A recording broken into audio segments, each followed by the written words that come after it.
ओम शांती. आजची तारीख आहे 4 मार्च 2026. आज बाबा म्हणतात, गोड मुलांनो, तुमचा धंदा आहे सर्व मनुष्यांना जागृत करणे, त्यांना रस्ता दाखवणे. जितकं तुम्ही देही अभिमानी स्थितीमध्ये बाबांचा परिचय द्याल तितकं कल्याण होईल. प्रश्न आहे, गरीब मुले कोणत्या विशेषतेच्या आधारावर सावकारांपेक्षाही पुढे जातात? उत्तर, गरिबांमध्ये दानपुण्य करण्याची खूप श्रद्धा असते. ते भक्तीसुद्धा खूप लगन्य करतात. साक्षात्कार सुद्धा त्यांना होतात. सावकारांना तर धनाचा नशा असतो, पाप जास्ती होत राहतात.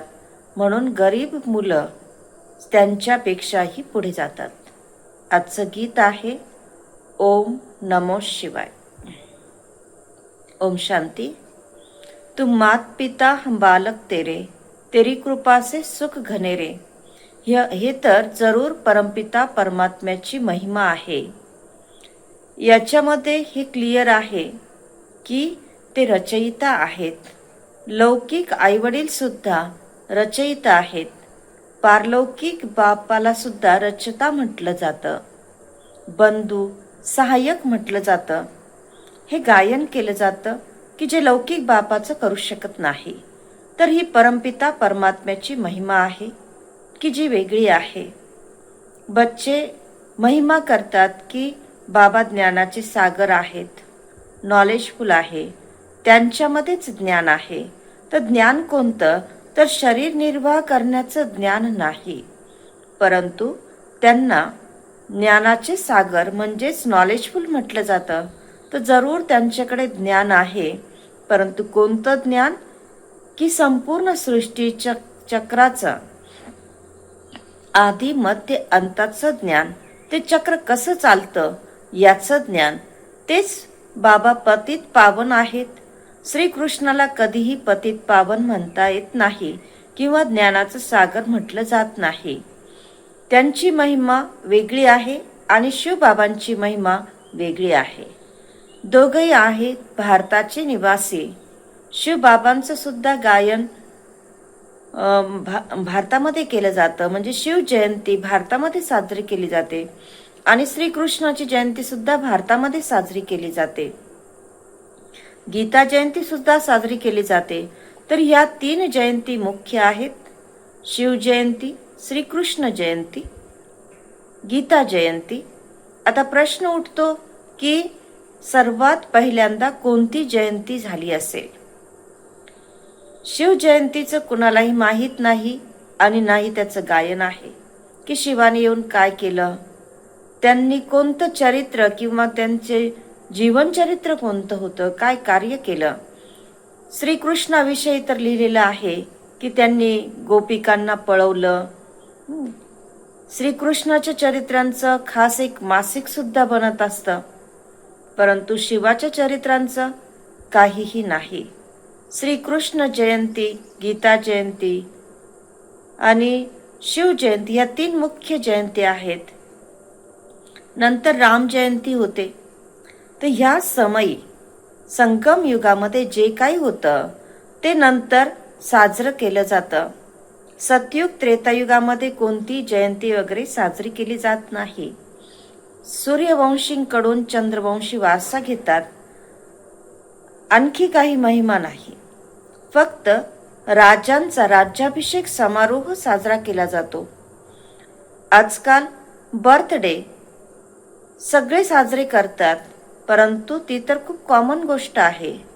श्रीकृष्णाने जन्म घेतला, मोठे झाले आणि राजेही चालवले.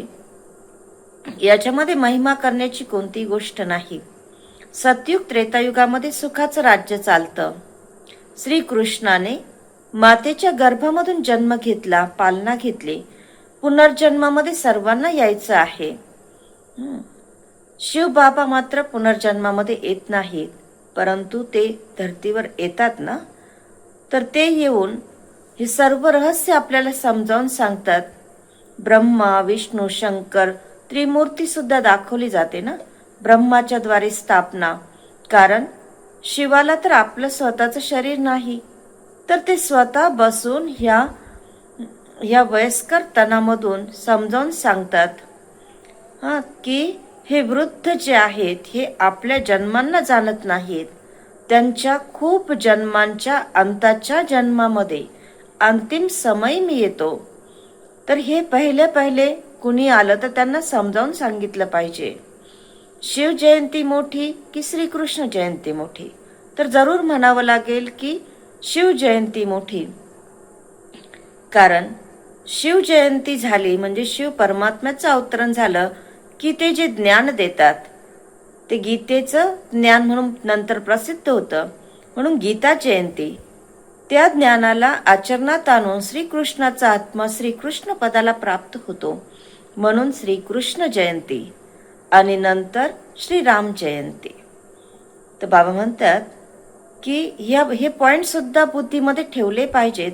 ज्ञानाचे पॉइंट्स तर खूप आहेत, नोट केल्याशिवाय लक्षात राहू शकत नाही.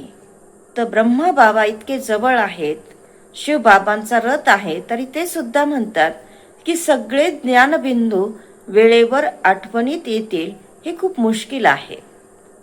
तर बाबांनी समजावलं आहे की 2 बाबांचं रहस्य समजावून सांगा.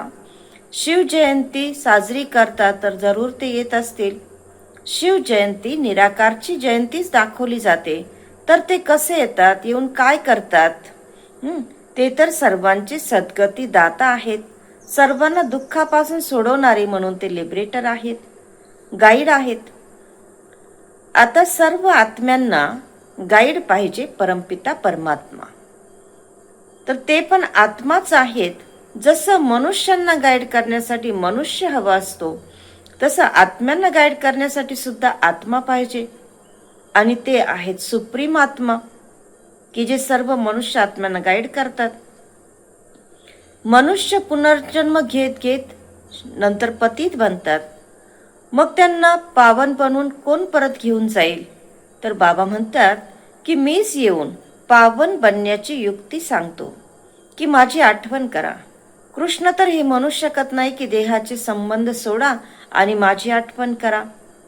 ते शिवबाबा म्हणतात की मीच गाईड बनू शकतो. दुःखांपासून सोडून liberator, guide, blissful, peaceful, ever pure हे सर्व संबोधन माझ्यासाठी म्हटले जातात.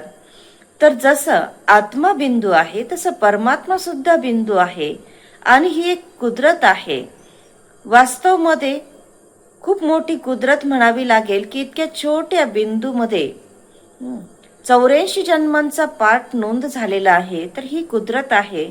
बाबांचा सुद्धा या ड्रामामध्ये सृष्टीरूपी नाटकामध्ये पार्ट आहे. भक्ती मार्गामध्ये सुद्धा बाबा म्हणतात की मी तुमची सर्व्हिस करत असतो. तुमच्या आत्म्यामध्ये 84 जन्मांचा पार्ट अविनाशी आहे आणि त्याला कुदरत म्हटलं जातं. तर याचं वर्णन कसं कराल? इतकी छोटी छोटी आत्मा. तर या गोष्टी ऐकून आश्चर्य खातात. सर्वांना आश्चर्य वाटते की आत्मा हा ताऱ्याप्रमाणे बिंदू स्वरूप आहे. 84 जन्म ॲक्युरेट भोगतो. सुख सुद्धा आत्मा ॲक्युरेट भोगतो. तर हे कुदरत आहे. तर बाबा म्हणतात की पहिले देह अभिमानामध्ये आल्यानेच मग आणखी विकार येतात. जसं लढणं, झगडणं, नवाबासारखं चालणं हे देह अभिमान आहे. भले आपला राजयोग आहे तरी सुद्धा साधारण राहायचं आहे. थोड्या गोष्टीमध्ये अहंकार येतो. जसं घड्याळ फॅशनेबल बघितलं तर मनामध्ये संकल्प येतो की आपल्याला असं पाहिजे. तर विचार चालतात ना. तर यालाही देह अभिमान म्हटलं जातं. चांगली उच्च क्वालिटीची जर वस्तू असेल तर तिला सांभाळावं पण लागेल आणि जर ती हरवली तर जरूर आपले संकल्प चालतील आणि अंतिम समयाला जर काही आठवलं तर पद भ्रष्ट होईल. तर ह्या सर्व देह अभिमानाच्या सवयी आहेत आणि मग त्यामुळे सर्व्हिसच्या ऐवजी डिससर्व्हिस सुद्धा जरूर करतील. रावणानेच देह अभिमानी बनवलं आहे. आणि बघा की बाबा किती साधारण रीतीने चालतात. प्रत्येकाची सर्व्हिस बघितली जाते. तर महारथी बच्चांना सुद्धा आपला शो करायचा आहे. महारथीसाठीच लिहिलं जातं की तुम्हाला एक वेगवेगळ्या ठिकाणी जाऊन भाषण करायचं आहे. तर एकमेकांना बोलवतातही, परंतु मुलांमध्ये देह अभिमान खूप राहतो. भाषण करण्यामध्ये भले खूप चांगले आहेत, परंतु आपसामध्ये जो आत्मिक स्नेह पाहिजे तो नाही. देह अभिमानामध्ये एकमेकांबरोबर नाराज होत राहतात. तर जसं काही लूण पाणी बनत राहतात. एखाद्या गोष्टीमध्ये लगेच बिघडणं म्हणजे निराश होणं, नाराज होणं हे सुद्धा व्हायला नको. आणि म्हणून बाबा म्हणतात की कोणालाही विचारायचं असेल तर बाबांना विचारू शकतात. तर बाबा म्हणतात, कोणी म्हणतात की बाबा तुम्हाला किती मुलं आहेत?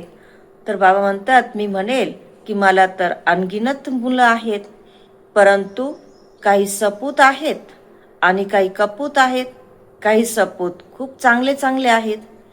तर अशा बाबांच्या फरमानबरदार वफादार मुलं बनलं पाहिजे ना. अच्छा, गोड गोड खूप खूप वर्षांनंतर भेटलेल्या मुलांप्रती मातपिता बापदादांची प्रेमपूर्वक आठवण. सुप्रभात. आत्मिक बापाची आत्मिक मुलांना नमस्ते. आणि आम्हा आत्मिक मुलांचा आत्मिक मातपिता बापदादांना खूप प्रेमपूर्वक आठवण, सुप्रभात आणि नमस्ते.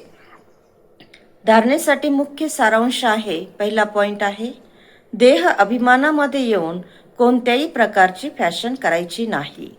जास्त शौक ठेवायचे नाहीत, म्हणजे जास्त छंद ठेवायचे नाहीत.